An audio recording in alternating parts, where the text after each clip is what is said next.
top stories. Cardi and Agriculture Department hold 3-day training workshop. Innovative HIV recency testing expected to be launched in Guyana. And 19 students and 2 teachers reportedly killed in a school shooting in Texas. Hello and welcome to the ZIZ Midday Newscast. Today is Wednesday, May 25, 2022. I'm Jason Davis. Nationally, the Ministry of Agriculture, in collaboration with the Caribbean Agricultural Research and Development Institute, also known as CARDI, is conducting a 3-day root crops, banana and plantain training workshop from May 24 to 26.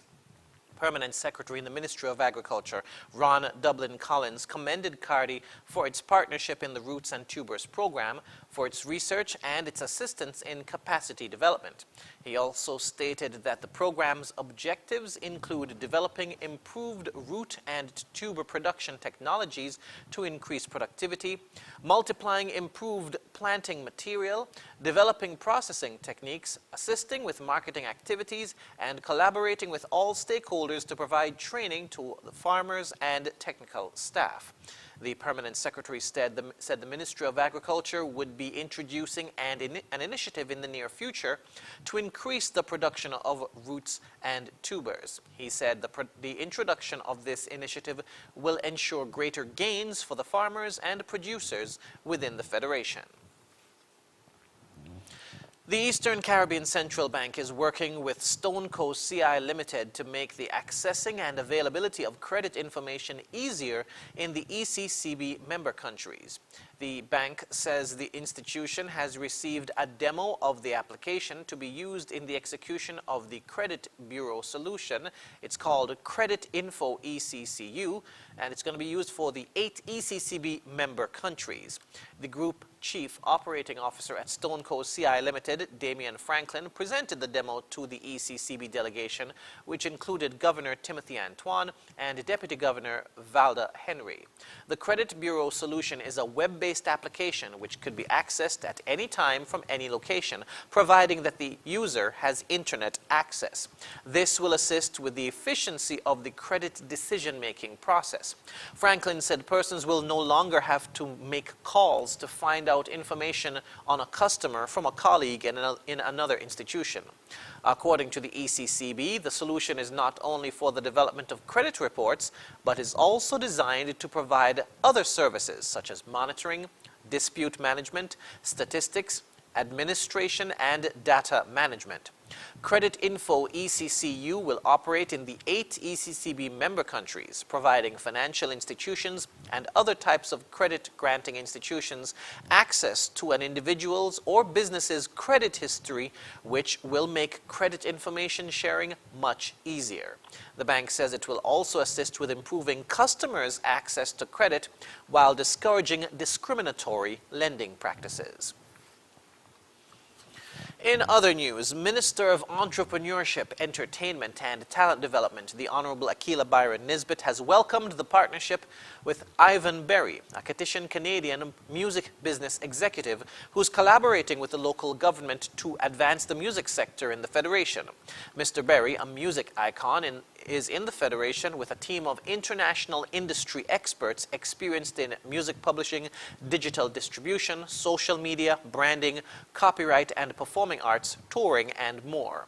The team is facilitating a May 23 to 26 workshop with local music artists. Minister Byron Nisbet noted that shortly after the establishment of MOENT in 2020, Mr. Berry contacted her with a great deal of enthusiasm and ideas on how to build out the music industry. That relationship is now bearing fruit. The Canadian-based Berry said the members of the team will have a long and fruitful history of supporting each other's initiatives. The composition of the personnel provides for quote-unquote information overload and assures that the training will be interactive and well-rounded, he expressed. The Business of Music workshop is being held at the National ICT Center. Sessions run from 9 a.m. to 1 p.m. daily.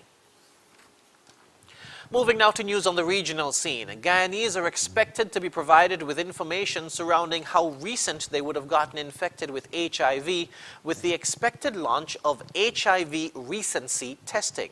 More in this report from Tamika Rodney. The National AIDS Program Secretariat plans to introduce recency testing into HIV testing services being offered locally in September.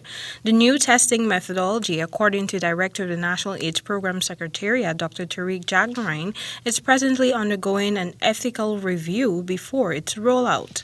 In any research, you have to get approval from the Ethical Review Board.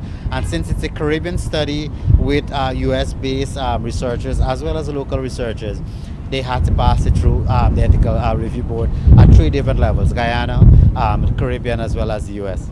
He added that the test kits have been procured and will be distributed once the requisite approval is given.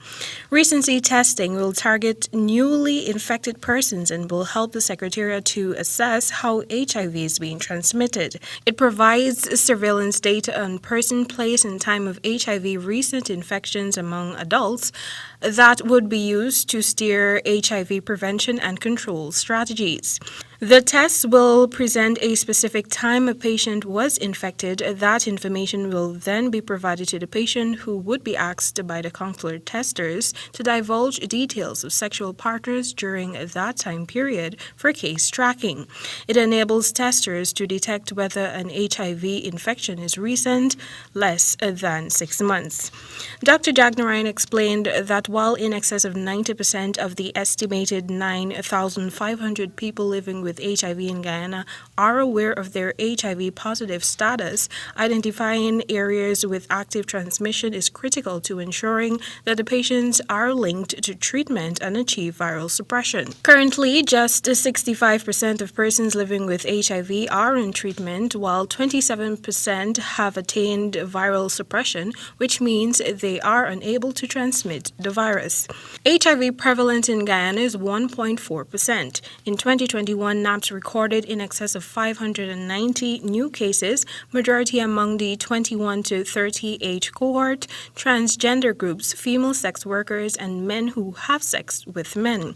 Some 2,000 persons living with HIV would have dropped out of clinics across the country, and NAPS has launched an aggressive program to locate them. Tamika Rodney reporting for the HGP Nightly News.